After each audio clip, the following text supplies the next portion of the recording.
He sat on the same park bench every single day, rain or shine, staring at nothing. Locals whispered, kids avoided him.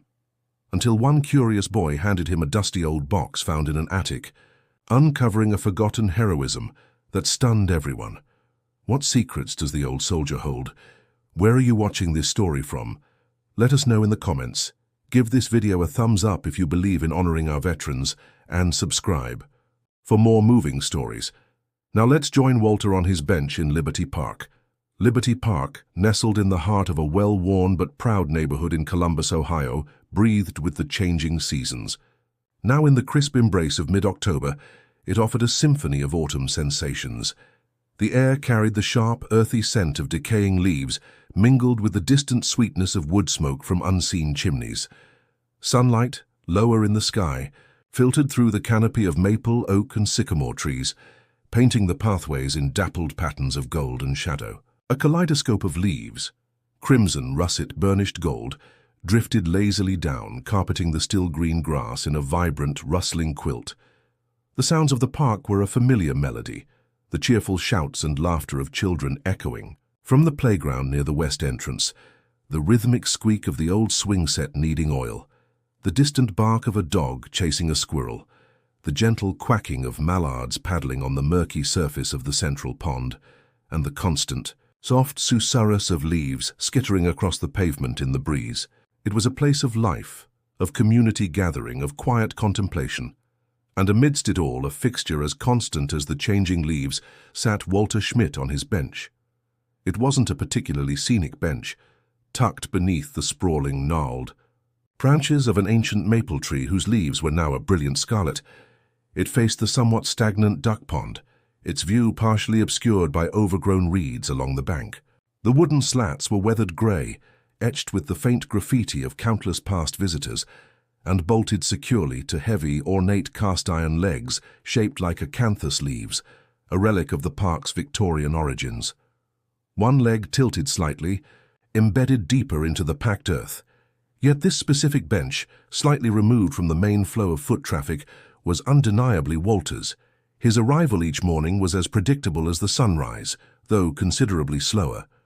Shortly after 9, having completed his solitary breakfast in the small, tidy apartment he rented in a nondescript brick building several blocks away, he would emerge onto the street.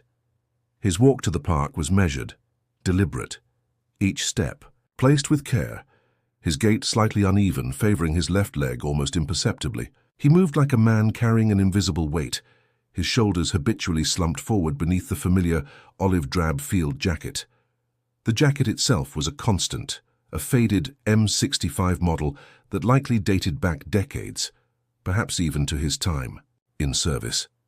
It bore the faint outlines where patches might once have been sewn, long since removed. Its pockets likely held little more than keys and perhaps a handkerchief. He wore it zipped high against his chest, regardless of the temperature, a protective layer against more than just the weather. Beneath it were usually sturdy khaki work trousers, clean but creased with age, and heavy, well-worn lace-up work boots that suggested miles walked on hard pavement. A simple dark blue or black watch cap was almost always pulled low over his forehead, partially obscuring his eyes, his graying hair trimmed short in a military fashion. Reaching his designated bench, Walter would perform a small, meticulous ritual.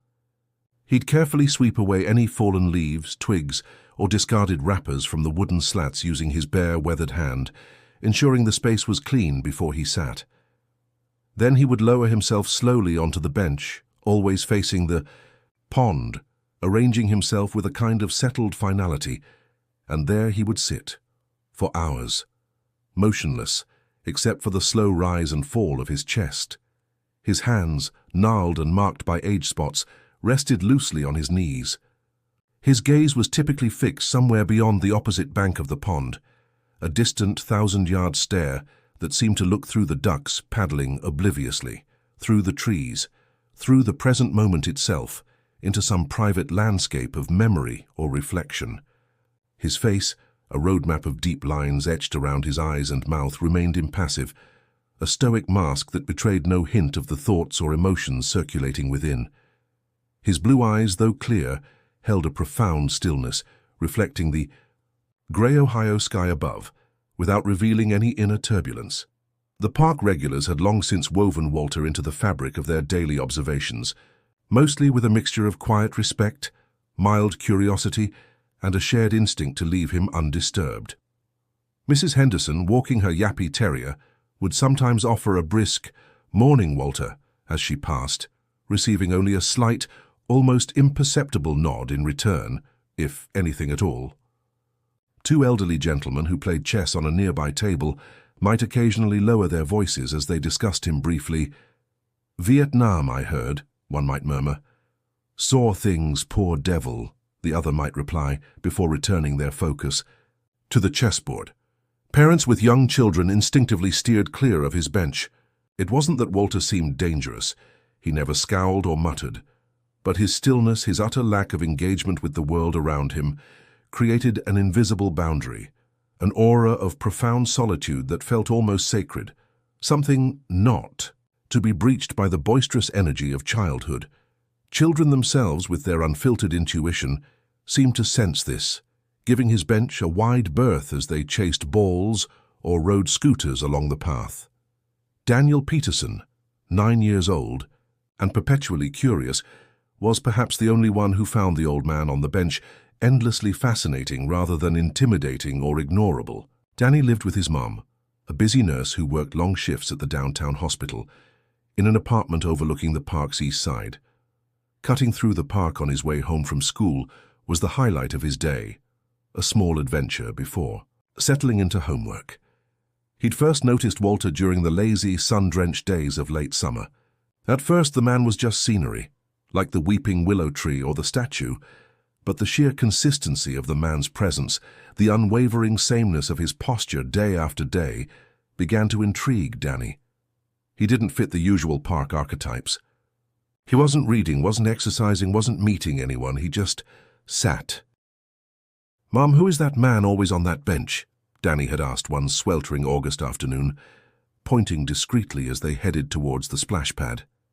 His mom, juggling her work tote and Danny's backpack, glanced over briefly. "Oh, him? I don't know his name, sweetie. Maybe he just likes watching the ducks." She gave Danny's hand a gentle squeeze. "It's polite not to stare, remember?" Danny nodded, but his curiosity wasn't easily quelled. As autumn arrived, his walk home from school often overlapped with the final hour or two of the man's vigil. Danny developed his own routine.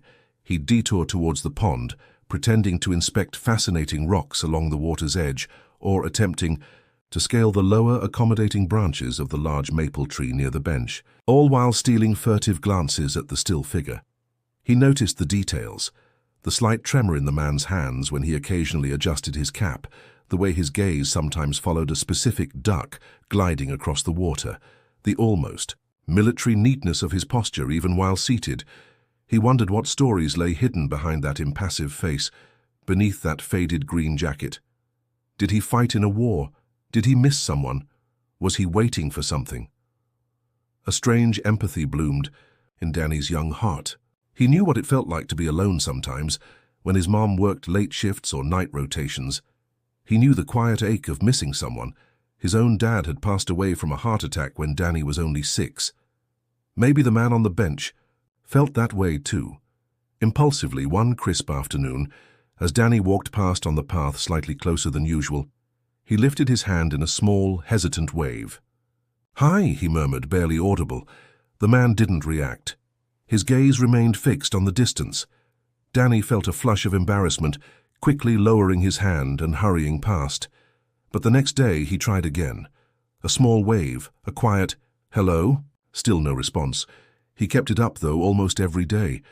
It felt important somehow, like acknowledging the man's presence when everyone else seemed to look right through him. It became part of Danny's routine, a silent offering of connection. He didn't expect anything back. It was just a hello, a recognition. Maybe, Danny thought with the simple logic of childhood, maybe nobody else ever said hello to the man on the bench. The rhythm of autumn continued its slow, inevitable march towards winter in Liberty Park. The scarlet leaves of the maple tree above Walter Schmidt's bench finally surrendered, carpeting the ground around him in a thick, rustling layer that muffled the sound of passing footsteps. The air grew colder each day, carrying the sharp metallic bite of impending frost. It whispered through the bare branches overhead and raised goosebumps on the arms of passers-by less prepared than Walter, who now wore a thin, dark grey scarf tucked neatly inside the collar of his perpetual olive-drab field jacket. His presence remained constant, unchanging, a silent anchor against the park's shifting seasonal backdrop.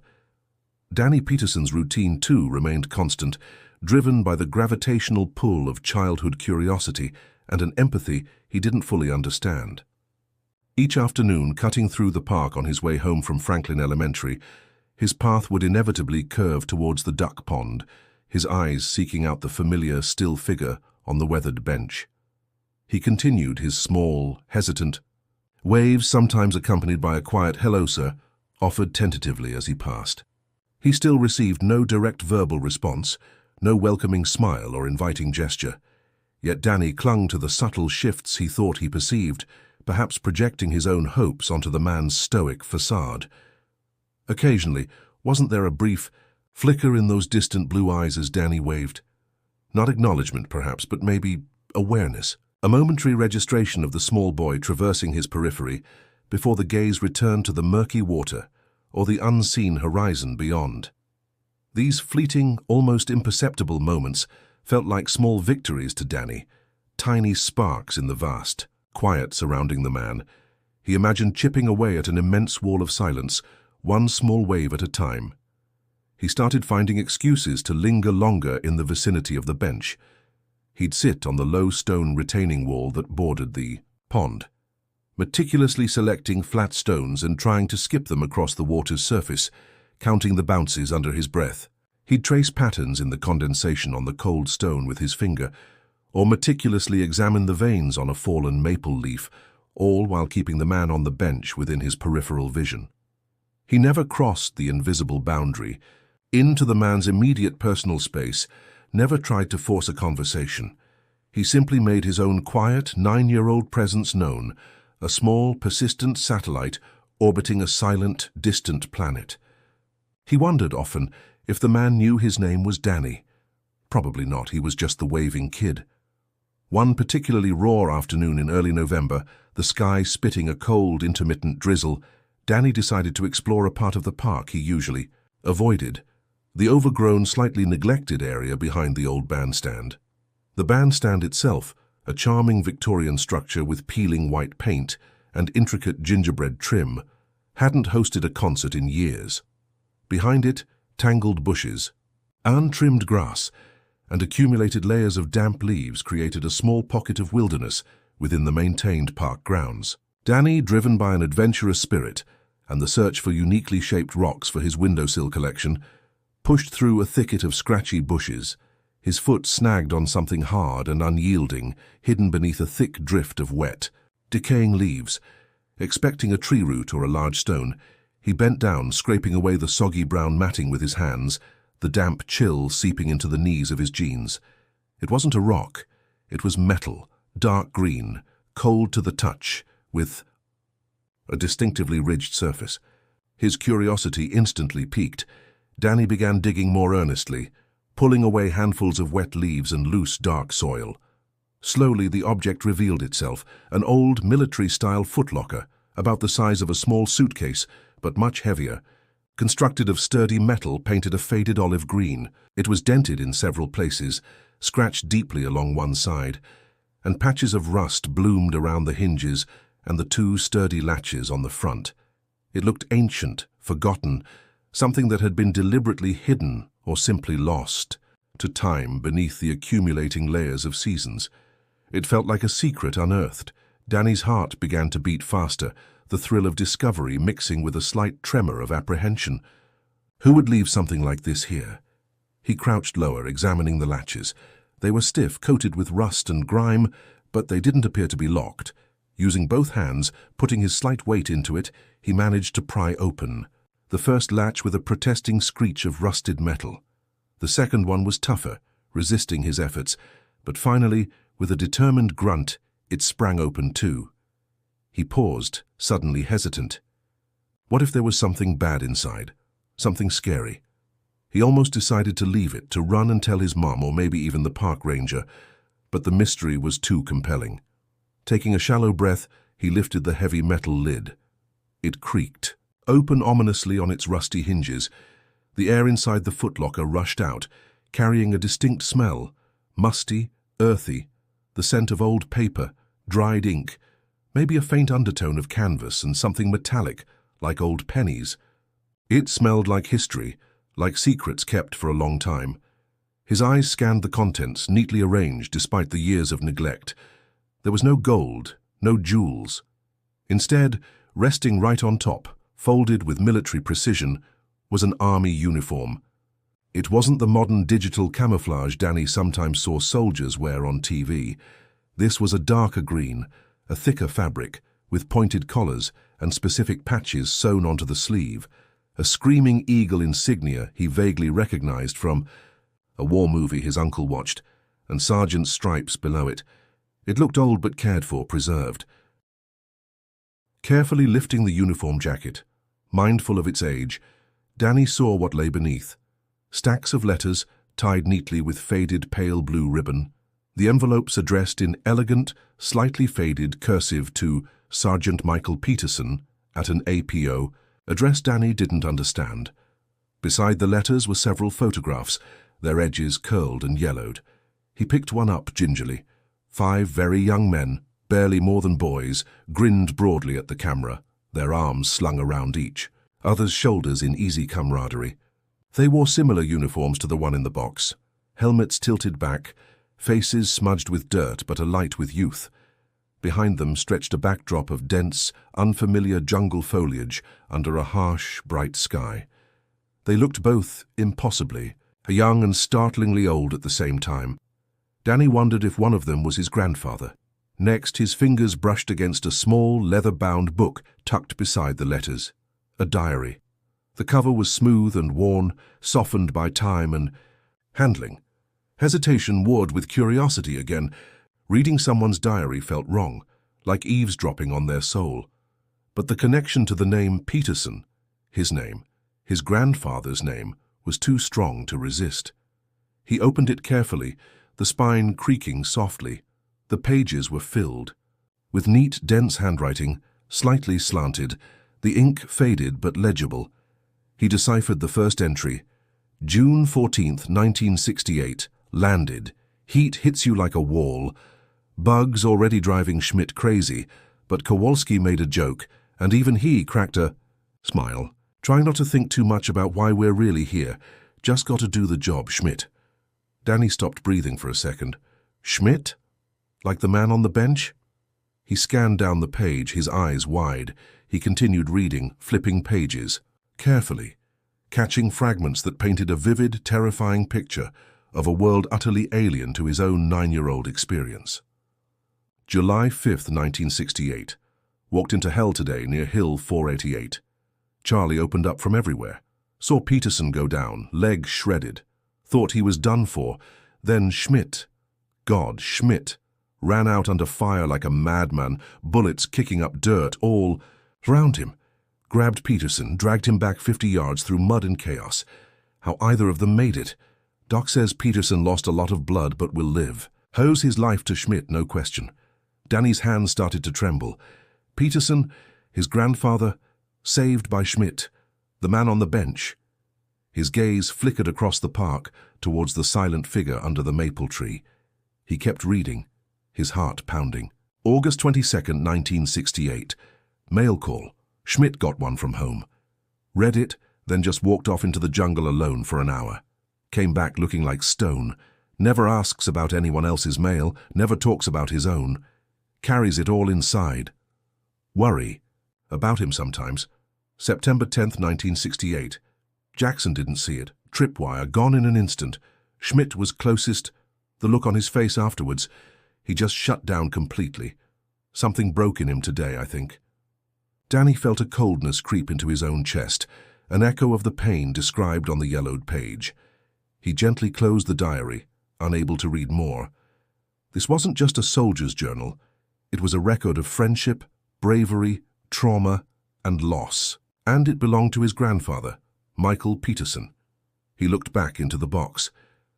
There were the medals, tarnished silver and bronze discs attached to faded, striped ribbons. He recognized the Purple Heart his mum kept in a box at home, but there was another, more ornate one, the Silver Star. For gallantry, the history book said, awarded to his grandfather, or maybe Schmidt. Finally, at the very bottom, lay the small object wrapped in soft, dark green, oil-stained cloth. Danny hesitated, then slowly, carefully unwrapped it. The object revealed was heavy, cold, undeniably real. An old pistol, dark metal gleaming dully in the dim light filtering through the trees. A Colt M1911, the kind he'd seen in old war movies. It felt alien and dangerous in his small hands. Why would his grandfather keep this? Was it Schmidt's? He quickly, almost frantically, wrapped the gun back in its cloth, his fingers fumbling slightly, a sudden fear making his skin prickle. He sat back on his heels, the damp cold seeping through his jeans, his mind reeling. This box belonged to his grandfather, his quiet, reserved grandfather, who had died before Danny really knew him. And the diary, the photos, the medal, they told a story his grandfather had perhaps never shared. A story intertwined with the life of Walter Schmidt, the silent man. On the park bench, Walter Schmidt, who had run through gunfire to save his grandfather's life. Walter Schmidt, who carried the weight of things seen and lost. Walter Schmidt, who now sat alone day after day, forgotten.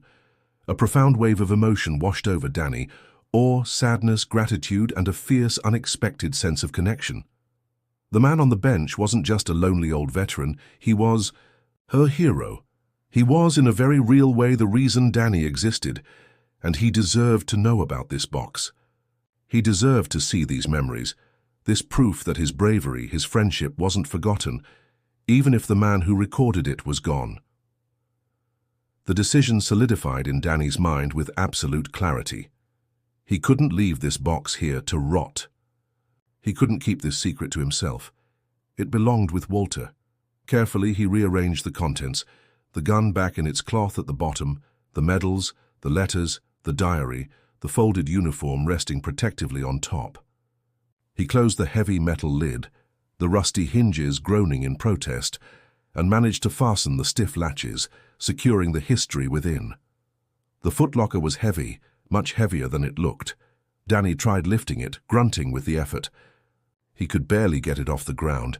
Dragging it seemed like the only option. He took hold of the worn handle, planted his feet, and began to pull the heavy metal box across the damp grass, scraping through the thick layer of fallen leaves, his small frame straining with the effort.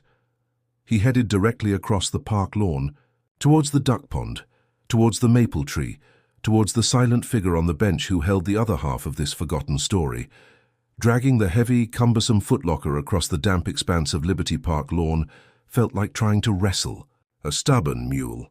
The cold metal handle bit into Danny's fingers, even through his thin gloves. His arms ached, burning with the unaccustomed strain. The wet leaves plastered to the bottom of the box created a dragging friction against the grass, making every foot gained feel like a monumental victory. He paused every few yards, panting, his breath clouding in the chilly November air, readjusting his grip, trying to find a better angle to pull the weight. He kept his eyes fixed on his destination, the weathered bench beneath the scarlet maple tree, and the still figure seated upon it. Walter Schmidt. From this distance, about halfway across the lawn now, the man looked like an old photograph himself, faded and unchanging against the backdrop of the park. His stillness was absolute, unnerving. Danny could see the slight droop of his shoulders beneath the familiar olive-drab field jacket, the way his head was angled slightly downwards, gaze fixed somewhere on the grey surface of the duck pond. He looked utterly self-contained, locked, away in a world Danny couldn't begin to imagine. As Danny drew closer, maybe 50 feet away now, the sheer audacity of what he was doing hit him with full force. His steps faltered, his heart hammered against his ribs, a frantic drumbeat against the quiet park sounds. What was he thinking? He was a 9-year-old kid about to confront a silent stranger, a war veteran no less, with a box full of potentially agonizing memories he'd unearthed without permission. He pictured the man's reaction, cold indifference, confused anger, outright hostility. What if Mr. Schmidt yelled at him, told him to get lost, threw the box into the pond? Danny imagined the man's pale blue eyes, usually so distant, fixing on him with displeasure, and a cold knot of fear tightened in his stomach. He stopped again, dropping the handle, the footlocker thudding heavily onto the damp grass. He wiped his sweaty palms on his jeans. Maybe this was a terrible idea. Maybe he should just drag the box back behind the bandstand, cover it with leaves again, pretend he never found it. His grandfather was gone. Maybe these memories were meant to stay buried with him. Who was Danny to stir up the ghosts of a war fought decades before he was born? But then vividly he pictured the diary entry again. Owes his life to Schmidt, no question. His grandfather, alive because of this man. His mom was alive because of this man. Danny wouldn't be standing here in this park worrying about this awkward encounter if Walter Schmidt hadn't run through gunfire on some distant steaming jungle hillside 50 years ago. He owed him. More than just a wave or a polite hello. He owed him this box. He owed him the truth of his own forgotten heroism. Taking a deep, fortifying breath that hitched slightly in his chest, Danny squared his young shoulders. He gripped the cold metal handle one last time, leaned into the weight, and half-dragged, half-carried the footlocker the final few yards. The scraping sound loud on the grass. He stopped directly in front of the bench, perhaps a little too close, effectively blocking Walter Schmidt's view of the pond. The footlocker rested between them on the patchy grass, a heavy, physical manifestation of the past. Walter Schmidt's reaction was unnervingly slow. For several long seconds he didn't move, didn't even seem to register Danny's presence or the large object now obstructing his view. His gaze remained fixed on the distance, utterly remote. Danny stood awkwardly, shifting his weight from one foot to the other, suddenly aware of how loud his own breathing sounded in the relative quiet. The wind rustled the remaining leaves in the maple tree above, a dry, whispering sound. A duck quacked indignantly near the pond's edge. Then, slowly, deliberately, Walter's head turned. Not just his eyes, but his entire head, rotating with a stiffness that suggested disuse or reluctance. His pale blue eyes, clear and startlingly direct up close, focused on Danny. There was no discernible emotion in them, no surprise, no annoyance, no curiosity, just a flat, neutral observation, like a camera lens taking in data. He didn't speak. The silence stretched, thick and heavy with unspoken questions. Danny felt his face flush. His carefully rehearsed opening lines vanished from his mind. He swallowed hard, his throat suddenly dry. Hello, sir," he stammered, the words feeling clumsy, inadequate. It's me, Danny Peterson, from school? I wave sometimes." He gestured vaguely with one hand, feeling incredibly foolish. Walter continued to look at him, his expression unchanged. The silence pressed down. Danny felt an almost overwhelming urge to turn and run, to abandon the box and flee back to the anonymity of the park paths. Desperate to fill the void, he gestured emphatically towards the footlocker. I found this," he rushed on, the words tumbling out too fast. "This box, over there." He pointed vaguely back towards the bandstand. It was hidden, under the leaves, by the big tree back there. He paused, hoping for some sign, any sign, that the man was listening, understanding. Still nothing. Walter just watched him with that unnerving, impassive stillness. It looks like it's really old," Danny continued, feeling his voice tremble slightly now. "Like, from the army. And inside," he hesitated, feeling like he was betraying a confidence even though the diary wasn't Walter's. "Inside there are things, letters and pictures of soldiers, and a diary." He took another shaky breath. "The letters, they're for Sergeant Michael Peterson? That was my grandpa's name." He watched Walter's face intently, searching for any flicker of recognition. This time there was something, a subtle tightening around Walter's eyes, a barely perceptible tensing of his jawline. The distant look sharpened, focused. He still didn't speak, but he was listening now. Encouraged, Danny pressed on, the words spilling out faster. "My grandpa, He fought in the war too. Vietnam. My mom told me. And this diary, he gestured towards the box again. It talks about Vietnam. About patrols and being scared, and it mentions a name, Schmidt. It mentions Schmidt a lot. He saw Walter's Adam's apple bob slightly as he swallowed. The man's gaze intensified, locking onto Danny's face. It says, Danny's voice dropped slightly, filled with the awe and gravity of the words he'd read. It says, Schmidt saved my grandpa's life after an ambush. He was hurt bad, my grandpa.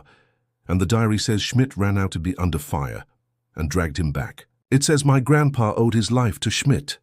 Danny looked pleadingly into Walter's pale blue eyes. Was that you, sir? Were you Schmidt? Did you know my grandpa, Michael Peterson? The question hung in the cold air between them. Walter's gaze didn't break from Danny's, but a storm of unreadable emotions seemed to flicker deep within those eyes. Pain, memory, maybe anger, maybe just profound weariness. He closed his eyes tightly for a long moment, his eyelids fluttering, slightly, as if warding off images rising from the past. When he opened them again, the mask was mostly back in place, but the stillness felt different now, charged, brittle. His gaze drifted slowly down from Danny's earnest face to the dusty, dented footlocker resting on the grass. He stared at it, his eyes tracing the contours of the old metal box as if seeing a ghost. The silence stretched, punctuated only by the wind and the distant traffic. Danny waited, scarcely breathing, watching the old soldier confront the physical remnant of a past he had clearly tried to bury. Finally, Walter spoke, his voice even rougher, raspier than before, thick with decades of disuse and perhaps unshed tears. Michael Peterson, he murmured, the name barely a whisper, an invocation of a name not spoken aloud for likely half a century. He looked back at Danny, his gaze lingering on the boy's features. Peterson's grandson. A pause. Yeah, he rasped. Yeah, I knew him. Mike. Another pause, then, almost reluctantly, you got his eyes. A lump formed in Danny's throat. Confirmation. This silent man was the hero from his grandfather's diary. He had known him. The box, Danny said again, his voice thick with emotion, gesturing towards it insistently. It was his, my grandpa's. All his things from over there. The diary says, it says how brave you were. I think you should have it. It belongs with you. Walter looked from Danny back to the footlocker, his expression deeply conflicted. He seemed to physically recoil slightly from the box, as if it contained not just memories but active pain. He shook his head slowly, decisively, turning his gaze pointedly back towards the empty surface of the pond. Leave it, he said, his voice rough, final, dismissive. The wall slammed back down, thicker, higher than before. But sir, Danny protested, shocked by the flat refusal. It's yours, well, it's his, but it's about you, about what you did. Leave it, Walter repeated, the words sharper this time, cutting through the air like shards of ice, though he still didn't look at Danny. He hunched his shoulders slightly forward, retreating visibly back into his self-imposed isolation. Danny stared at the man's rigid back, utterly bewildered. Disappointment washed over him, hot and stinging, quickly followed by a surge of frustrated anger. He'd done it. He'd dragged this heavy, history-filled box across the entire park, braved this awkward, terrifying confrontation, offered this man proof of his own heroism, proof of his connection to Danny's own family, and he just didn't care? He just wanted to be left alone with his ducks and his silence? It didn't make sense. Danny felt a sudden childish urge to kick the footlocker, to shout at the old man's unyielding back. He clenched his fists at his sides instead, biting his lip hard to keep the angry words inside. He looked down at the heavy metal box resting on the damp grass. Now what? He couldn't leave it here, abandoned on the lawn. He couldn't possibly drag it back behind the bandstand and rebury it, and he certainly couldn't take it home. What would he tell his mum? He felt completely stuck, holding a piece of history nobody seemed to want, standing before a wall of silence he couldn't breach. The weight of the footlocker felt suddenly heavier than ever. The raw finality in Walter Schmidt's voice, "Leave it," echoed in the cold air, hitting Danny with the force of a slammed door.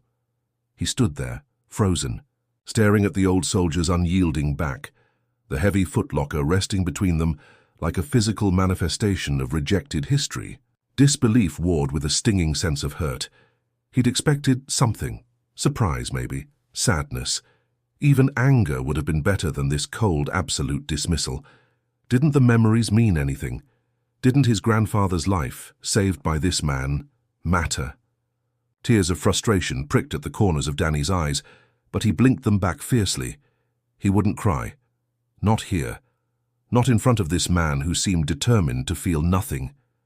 He looked down at the footlocker again, its dented green, metal seeming to hold the weight of the world. What now? He couldn't just abandon it here on the grass. It felt disrespectful to his grandfather, to the contents within, the letters, the photos, the story of sacrifice and survival. He couldn't drag it back across the park either. The thought alone made his already aching arms throb. He glanced back at Walter. The man hadn't moved, his gaze still fixed resolutely on the distant grey surface of the pond. He seemed to have retreated entirely, pulling his solitude around him like an impenetrable cloak. It was as if Danny and the heavy box of memories no longer existed. The rejection felt complete. A stubbornness inherited perhaps from the grandfather memorialized in the diary sparked within Danny. Fine.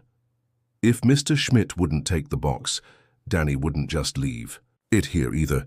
It belonged near him at least, a reminder, a testament. With renewed determination, ignoring the ache in his arms, Danny bent down and grasped the cold metal handle again. Straining, grunting softly with the effort, he dragged the footlocker the final few feet, positioning it carefully. On the ground beside the bench, tucked slightly underneath the edge, partially sheltered by the low-hanging branches of the maple tree. It wasn't directly in Walter's space, but it was undeniably present, close enough to touch if he chose, impossible to completely ignore. Walter didn't react as Danny maneuvered the heavy box. He didn't turn his head, didn't acknowledge the scraping. Sound on the grass, but Danny thought he saw the man's hand resting on his knee, clench slightly, the knuckles turning white for just a second before relaxing again. A tiny, fleeting sign of internal tension beneath the stoic facade. Satisfied, or perhaps just out of other options, Danny took a step back. He looked from the footlocker beside the bench to the silent man sitting there. He opened his mouth to say something else. Please look at it later. It's important. But the words caught in his throat. Walter's dismissal had been absolute.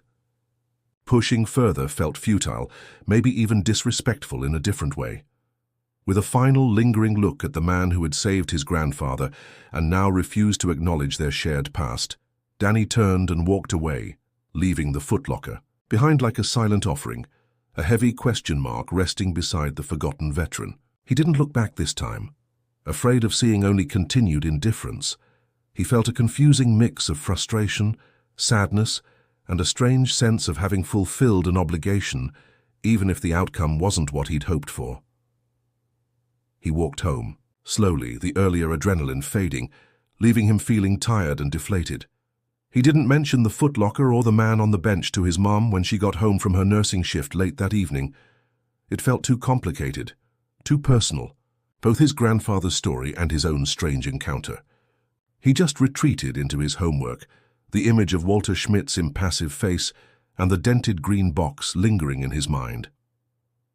The next morning, Danny woke with a sense of trepidation. What would he find when he cut through the park today? Would the footlocker still be there? Would Walter Schmidt be sitting beside it, or would both have vanished?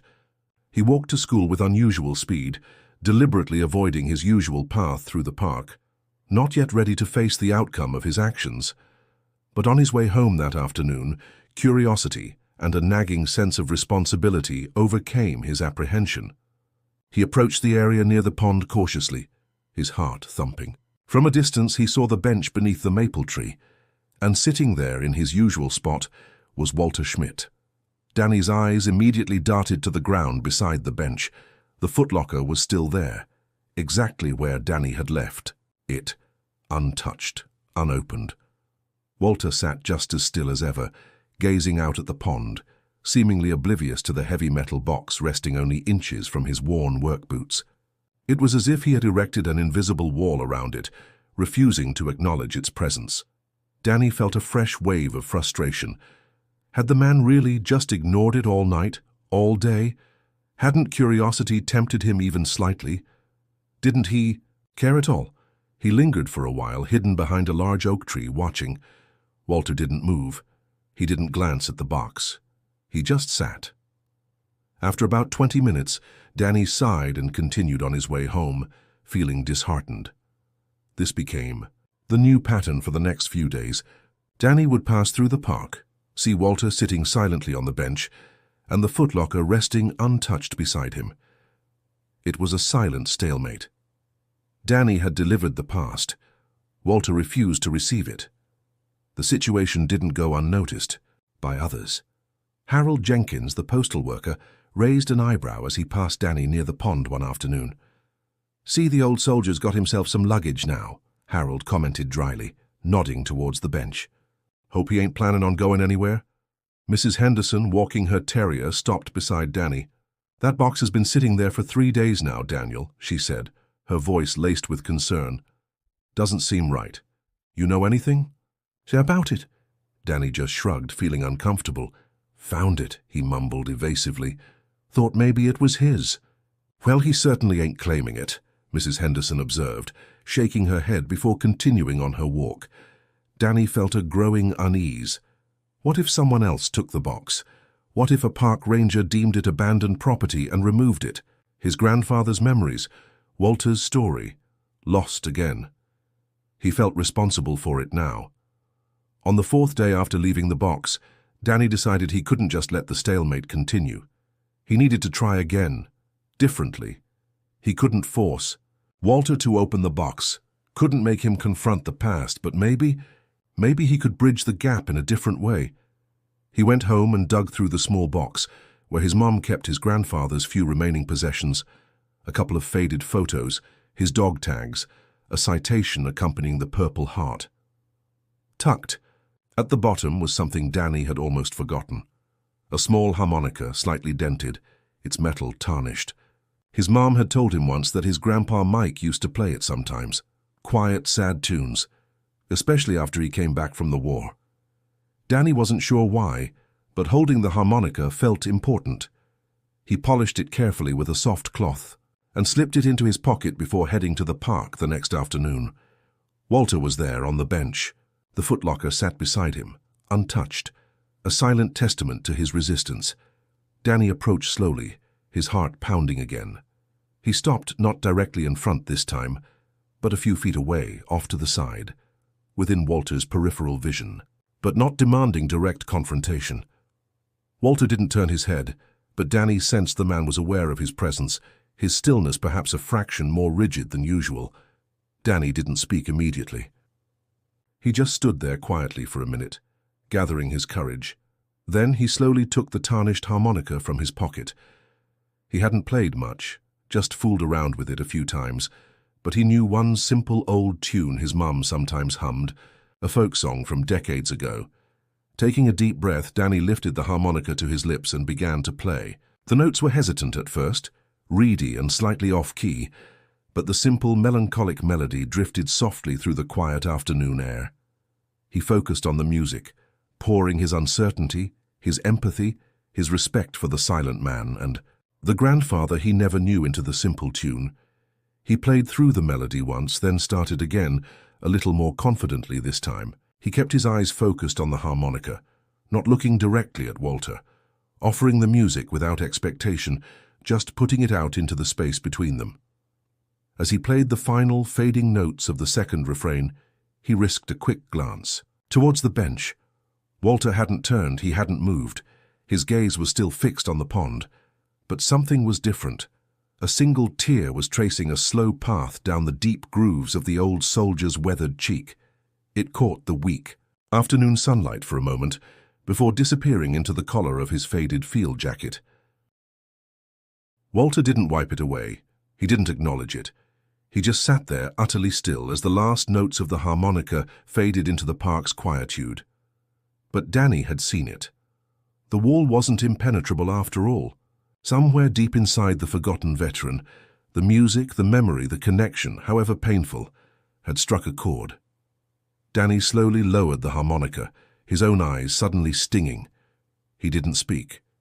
He just stood there for another moment, sharing the fragile silence before quietly turning and walking away, leaving Walter alone once more with the music's echo and the heavy, unopened box beside him. He didn't know if anything had truly changed, but it felt like maybe, just maybe, a different kind of door had been opened. Danny didn't return to the park for 2 days after playing the harmonica. He felt strangely hesitant, unsure what reaction, if any, his musical offering had provoked beyond that single ambiguous tear. Had he intruded too much? Had he opened a wound Walter preferred to keep sealed? He gave the old soldier space, wrestling with his own uncertainty. He'd delivered. The box made the connection, offered a piece of his grandfather's memory through the music. The next move, if any, had to be Walter's. On the third afternoon, a grey, overcast day threatening snow again, Danny's curiosity finally won out. Taking his usual route home from school, he approached the duck pond area with a nervous flutter in his stomach. He scanned the familiar spot beneath the big maple tree. The bench was empty. Danny's heart sank. Walter wasn't there. It was the first weekday Danny could remember seeing the bench unoccupied during these afternoon hours. Had he finally scared him away for good? Had the music, the memories stirred by the harmonica been too much? Then his eyes fell upon the ground beside the bench. The footlocker was gone too. A confusing mix of emotions washed over Danny. Disappointment that Walter was gone, but also a flicker of hope that maybe, just maybe, he had taken the box with him. Had he finally decided to confront the past it contained? Or had someone else, a park ranger perhaps, removed the seemingly abandoned object? Danny didn't know, and the uncertainty felt heavy. He lingered by the empty bench for a while, the absence of the silent figure more profound than his presence had ever been. The park felt different, unbalanced. He skipped a few stones across the pond, the ripples disturbing the grey, still water, before finally turning towards home, a sense of unresolved melancholy settling over him. He was halfway across the park lawn when he heard a voice behind him, rough and gravelly, startlingly close. "Peterson?" Danny whirled around. Walter Schmidt stood there, not 10 feet away. He wasn't wearing his usual watch cap, revealing his short, neat grey hair. His blue eyes, though still holding that familiar distance, seemed clearer, more focused. He wasn't looking through Danny anymore. He was looking at him. In his hands, held almost awkwardly, was the small, tarnished harmonica Danny had left behind days earlier after playing his tune. You forgot this," Walter said, holding out the harmonica. His voice was still rough from disuse, but steady. Danny stared, momentarily speechless. Walter had sought him out. He had picked up the harmonica. "Oh," Danny managed, stepping forward hesitantly and taking the instrument. "Thank you, sir. I didn't realize I'd dropped it." He hadn't dropped it. He deliberately left it on the bench after Walter hadn't taken the box. Another small offering. Walter didn't comment on the implicit lie. He just nodded, his gaze dropping to the harmonica in Danny's hand, then moving back to the boy's face. "Your grandfather," Walter said, his voice low. "Mike, he played that thing all the time, drove us nuts sometimes." A very faint, almost imperceptible softening touched the corners of his lips. Not quite a smile, but the ghost of one. Played it good, though, especially the sad songs. Danny felt a lump form in his throat. Walter was talking about his grandfather, remembering. "My mom said he played sometimes," Danny whispered. Walter nodded again, his gaze drifting back towards the now empty bench. "The box," he said, his voice growing rougher again. "Your grandfather's footlocker. He—" paused, seeming to gather himself. "I took it home." Danny held his breath, waiting. "Opened it last night," Walter continued, still looking towards the bench. "Hadn't seen that stuff in 50 years, more." He fell silent for a long moment, lost in thought. Danny didn't dare interrupt the fragile connection. "The diary," Walter said finally, looking back at Danny, his eyes holding a complex mix of pain and something akin to wonder. "Mike wrote about everything. Things I'd forgotten, things I tried to forget." He shook his head slightly. He wrote about me saving him. Didn't remember it quite like that. We all just did what we had to do to keep each other alive. He looked down at the harmonica again, then back at Danny with surprising intensity. He shouldn't have kept the pistol, though. Should have turned it in. Bad memories attached to that. I didn't know what it was at first, Danny stammered. It's okay, son, Walter said, his voice softening slightly. You didn't know. He took a deep breath, the first truly deep breath Danny had ever seen him take. Looking at those photos, reading his words, remembering Mike and Jackson and Kowalski. He trailed off again, the weight of those names, those memories, clearly heavy. Thank you, Walter said abruptly, his gaze meeting Danny's directly now, holding it. The clarity in his eyes was startling. For bringing it back, don't know if I was ready for it, probably wasn't, but thank you. You're welcome, sir, Danny whispered, feeling tears prick his own eyes now. He said you were a hero. Walter flinched almost imperceptibly at the word. He looked away again across the park. We weren't heroes, son. We were just kids trying to survive something impossible, trying to bring each other home. He cleared his throat. Your grandfather, and Mike, he was a good man, a good soldier. Talked about your mom all the time, even back then. Couldn't wait to get home to her. Hearing this small detail about the grandfather he never knew, connecting him to the mother he loved so much, made Danny's own tears overflow. He hastily wiped them away with the back of his hand. Walter watched him, his expression softening further. He hesitated, then awkwardly patted Danny's shoulder, a brief, unaccustomed gesture of comfort. Takes courage, Walter said gruffly. What you did, bringing that box, playing that music. He cleared his throat again. Takes courage to remember. He stood there for another moment, the silence between them no longer empty, but filled with a shared understanding, a connection forged across generations by a dusty footlocker and a tarnished harmonica. Well, Walter said finally, straightening up slightly. Getting cold, best be heading home. He started to turn away, reverting slightly to his old pattern. Mr. Schmidt, Danny called out impulsively. Walter paused, looking back. Will you be back at the bench tomorrow? Danny asked, the question feeling suddenly very important. Walter looked towards his empty bench, then back at Danny. A long pause. Then, for the first time since Danny had known him, a small, genuine, incredibly weary but real smile touched Walter Schmidt's lips. Yeah, son, he said, his voice rough but clear. Yeah, I think I will. He gave Danny one last nod, then turned, and walked slowly towards the park exit, his steps perhaps just a fraction less heavy than before. Danny watched him go until he disappeared from view. He clutched the harmonica tightly in his hand. He looked back at the empty bench, then down at the grass where the footlocker had rested. Things felt different now. The silence around the bench wasn't empty anymore.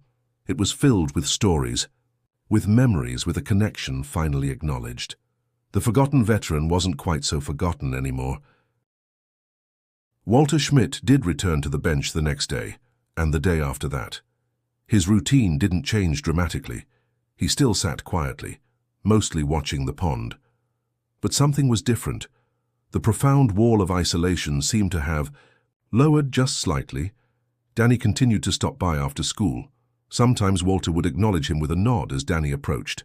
Sometimes, hesitantly at first, Walter would offer a quiet comment about the weather or the ducks.